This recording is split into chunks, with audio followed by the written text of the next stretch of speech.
લવિંગ કેરી લાકડીએ રામે સીતાને માર્યા જો, અને ફૂલ કેરે દડુલીએ સીતાએ.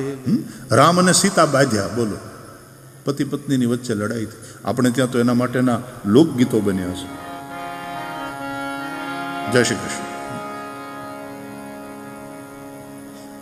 રામ સીતા બાંધ્યા, પણ એમાં એ લડાઈ, એ ઝઘડાના ગીતો રચાયા. એની અંદર પણ કેટલા પ્રેમની સંવાદિતા બોલે છે. લવિંગ કેરી લાકડીએ રામે સીતાને માર્યા જો. મરાય? પતિએ મરાય? પત્ની ઉપર હાથ ઉપાડાય? અને હવે અટાણના ટાઈમમાં ઉપાડી તો જોવે. પોલીસ ઉપાડી જાય, ઓલી ફોન કરે તો. સંવાદિતા ખોવાણી.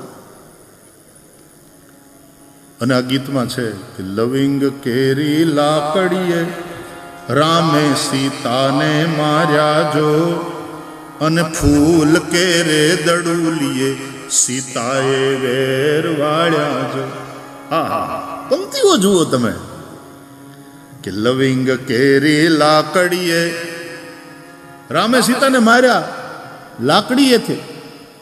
કઈ લાકડી? લવિંગની. લવિંગ કેવડું, વાત કેવી. લવિંગ કેરી લાકડીએ રામે સીતાને માર્યા જો, અને ફૂલ કેરે દડુલીએ સીતાએ વેર વાળ્યા જો. ફૂલ કેરે દડુલીએ. પાણો મારે પત્ની. બોલો, કાપી નાખીને ડ્રમમાં નાખી દે ને ઉપર સિમેન્ટ નાખી દે. આ નારી શક્તિ થોડી, આ તો રાક્ષસી છે. ક્યારેક પુરુષ રાક્ષસ બને છે, ક્યારેક સ્ત્રી રાક્ષસ. આમાં કોઈ સેક્સ ડિસ્ક્રિમિનેશન છે જ નહીં, જેન્ડર ડિસ્ક્રિમિનેશન એમાં છે જ નહીં. સ્ત્રી હોય કે પુરુષ, દરેકની અંદર આસુરી વૃત્તિનો પ્રવેશ થાય. તેથી રામાયણમાં ખાલી રાવણની વાત નથી, એમાં શૂર્પણખાની પણ વાત છે. ભાગવતમાં ખાલી કંસની વાત કે અઘાસુર કે બકાસુરની વાત નથી, પૂતનાની વાત પહેલા આવે છે. એટલે એમાં સ્ત્રી હોય કે પુરુષ, અંદર જ્યારે આસુરી વૃત્તિ પેદા થાય અને પછી જે કામ કરે, જે પછી ઉપદ્રવ કરે, એવાને સમાપ્ત કરવા જ પડે. તો વૈયક્તિક જીવનમાં સંવાદિતા, પારિવારિક જીવનમાં સંવાદિતા, સામાજિક જીવનમાં સંવાદિતા. જ્ઞાતિઓ એટલી લડે. જ્ઞાતિના તો મને તો ઘણા બહેનોને મેં એમ કહેતા સાંભળ્યા છે, જ્યારથી આ જ્ઞાતિના સંસ્થામાં જોડાયા ને ત્યારથી કોઈથી ધરાઈને ધાન ખાધું નથી નિરાતે. ઘરના જ ધાન ખાવાના, પણ કોઈથી નિરાતે જમ્યા નથી. આખો દિવસ ઝઘડાની જ વાલતી હોય, ફોનમાં તે જ બધા ઝઘડાની, ઓલાએ આમ કર્યું, આપણે એને પાડી દેવાનો, આનો વિરોધ કરવો. એ હું કામ પણ હખણાર્યો ને. મુંબઈની અંદર ગુજરાતી નાટ્ય ભૂમિની દુનિયામાં એક નાટક ચાલ્યું ઘણા બધા વખત સુધી. આમ તો ઓલું ગીતે નહોતું, જોડે રેજો રાજ. ફિલ્મે આવી હતી એવી, લગભગ ફિલ્મ હતી આ ટાઇટલ ગુજરાતીમાં. જોડે રેજો રાજ કે ગીત હતું? શું હતું મને તો કાંઈ બહુ ખબર ન પડે. ગઈકાલે આ લાલો ફિલ્મવાળી આખી બધી ટીમ આવી હતી અહીંયા, તો લાલો અને કૃષ્ણ ભગવાનની વાતો કેટલી સરસ રીતે લોકોએ વધાવી. મને બધી માહિતી એ લોકોએ આપી. તો જોડે રેજો રાજ એવું હતું કંઈ. તો એના આધારે આમ કહેવાનું મન થાય, હખણા રેજો રાજ, હખણા રેજો રાજ. કેવા બાધે, પણ કેવા બાધે. હા, ફરીથી કહું છું, વિરોધ કરવો જોઈએ. જ્યાં ખોટું થતું હોય ત્યાં વિરોધ કરવો જોઈએ, પણ એ વિરોધ દ્વેષયુક્ત ન હોવો જોઈએ. સમાજના ભલા માટે, પરિવારના ભલા માટે, રાષ્ટ્રના ભલા માટે તમે વિરોધ કરો તો એ વિરોધ પણ પ્રેમપૂર્ણ અને હાર્મોનિયસ હોવો જોઈએ, સંવાદિતાપૂર્ણ. તો વૈયક્તિક જીવનમાં સંવાદિતા, પારિવારિક જીવનમાં સંવાદિતા, સામાજિક જીવનમાં સંવાદિતા, રાષ્ટ્રીય જીવનમાં કે રાજનીતિક જીવનમાં એક સંવાદિતા, અને વૈશ્વિક જીવનમાં કેવા વિશ્વના દેશો બાંધે છે અટાણે. આપણને ત્રીજું વિશ્વયુદ્ધ જોતું નથી, પણ આપણને ક્યારેક આમ ભણકારા વાગે ને બીક લાગે કે એ હળગ્યું, એ હળગ્યું, એ હળગ્યું. પહેલું વિશ્વયુદ્ધ જે રીતે શરૂ થયું, શરૂઆત બહુ નાનકડી હોય, અમથી વાતમાંથી આપણને એમ થાય આટલી નાનકડી વાતમાં વિશ્વયુદ્ધ સુધી વાત પહોંચે. સેકન્ડ વર્લ્ડ વોરની હિસ્ટ્રી વાંચો. અત્યારે દુનિયાના દેશો જે રીતે બાખડે છે અંદર અંદર, મનમાં આમ આશંકા રહ્યા કરે, ભગવાન એવું ન કરે, પણ નહીં તો એ હળગ્યું. થર્ડ વર્લ્ડ વોર તરફ જાણે દુનિયા જતી. અને અર્થશાસ્ત્ર અને આર્થિક નીતિ કેવી થઈ ગઈ દેશોની.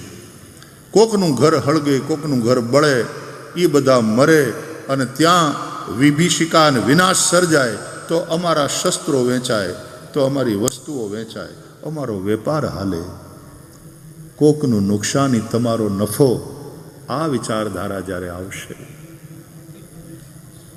આને જ કહેવાય ધર્મની ગ્લાની. યદા યદા હિ ધર્મસ્ય ગ્લાનિર્ભવતી ભારત. જ્યારે સનાતન હિન્દુ ધર્મ એક જીવનશૈલીનું નામ છે, એક સ્વસ્થ જીવનશૈલી, એક સંવાદિતાપૂર્ણ જીવનશૈલી, તો પ્રકૃતિની સાથે પણ કેવી રીતે સંવાદિતા સાધવી. એટલે આપણે નદીઓની પૂજા કરીએ છીએ, આપણે પર્વતોની પૂજા કરીએ છીએ, આપણે વૃક્ષોની પૂજા કરીએ છીએ. પૂજા તો કરીએ છીએ, પણ એનો અંદરનો જે આત્મા છે ને એ મરી ગયો અટાણે. આમ આપણે નદીઓની પૂજા કરીએ, આમ આપણે જમનાજીને ચૂંદડી મનોરથ કરીએ, પણ જમનાજીની અંદર અત્યારે જે ગંદકી ઠલવાય છે, મોટી મોટી ફેક્ટરીઓ પોતાની બધી જ ગંદકી સમીપવર્તી નદીમાં વહાવે, આ હાર્મની તૂટે છે. ત્યારે ક્યાંક ને ક્યાંક આપણે ભલે ફેક્ટરીમાં હનુમાનજીનું મંદિર રાખ્યું હોય કે રાધા કૃષ્ણનું મંદિર રાખ્યું હોય, પણ આપણે કરીએ છીએ અધર્મ, બેઈમાની, ભેળસેળ. ઘણા ભેળસેળિયા તેલ વેચે, લોકોને માંદા પાડે, અને પાછા હોસ્પિટલમાં દાન આપે. બોલો, ધર્માદા હોસ્પિટલમાં પોતાના નામનો વોર્ડ ખોલાવે. એ પહેલાં ભેળસેળ બંધ કર, લોકોને મારવાનું બંધ કર, માંદા પાડવાનું બંધ કર. ક્યાં દંભ મજબૂત હોતા જા રહા. પાણી હાથ ગણે ગાળીને પીવે, અને લોહી ઊભે ગળે પીવે, ગરીબોનું લોહી ઊભે ગળે પીવે. ઘણા એટલા બધા ધાર્મિકો લહણ કાંદા ન ખાય, પણ લાંચ ખાય, જાણે સાત્વિક આહાર હોય એમ. દંભ હૈ. એટલે ધર્મ શબ્દ આપણે ત્યાં બહુ વિશાળ અર્થમાં છે. ધર્મ શબ્દનો એક અર્થ કર્તવ્ય એવો પણ થાય છે. કર્તવ્ય, મારું કર્તવ્ય મારા પરિવાર પ્રત્યે, મારું કર્તવ્ય મારા સમાજ પ્રત્યે, મારું કર્તવ્ય મારા રાષ્ટ્ર પ્રત્યે, મારું કર્તવ્ય માનવતા પ્રત્યે, મારું કર્તવ્ય પ્રકૃતિ માતા પ્રત્યે. કર્તવ્ય કર્તવ્ય આ કર્તવ્યનું પાલન, એનું નામ ધર્મ. અને કર્તવ્યનું પાલન તો ન કરે, ઉલટાનું નુકસાન કરે, કૃતજ્ઞ ન બને, બડા પાપ હૈ. આ કૃતજ્ઞતા બહુ મોટું પાપ છે. ઈશ્વરે આપણને માનવ જન્મ આપ્યો, મહામૂલો છે. રામચરિત માનસમાં ગોસ્વામી તુલસીદાસજી લખે છે, બડે ભાગ માનુષ તન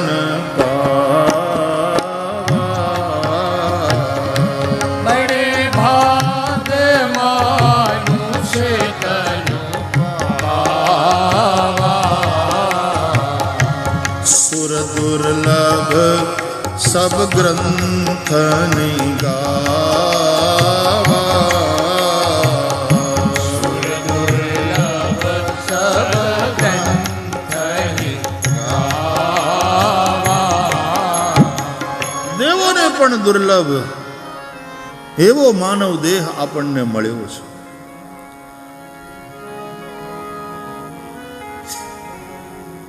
એ માનવ દેહનો ઉદ્દેશ્ય વિષય ભોગ નથી.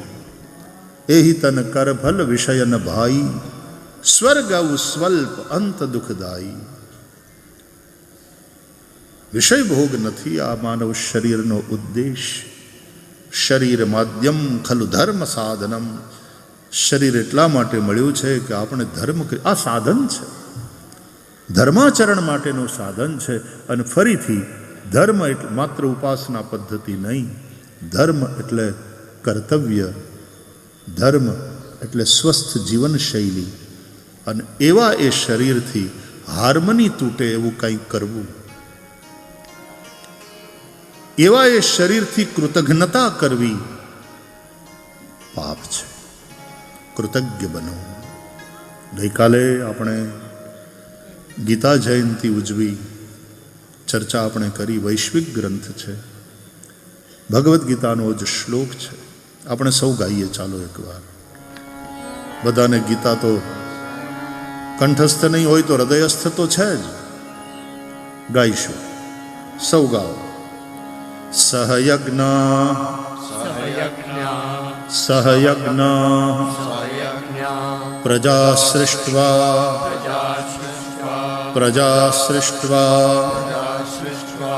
પુરોવાચ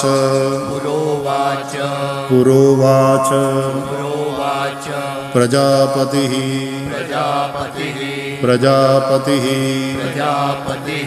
અનેન પ્રસવિષ્યધ્વમ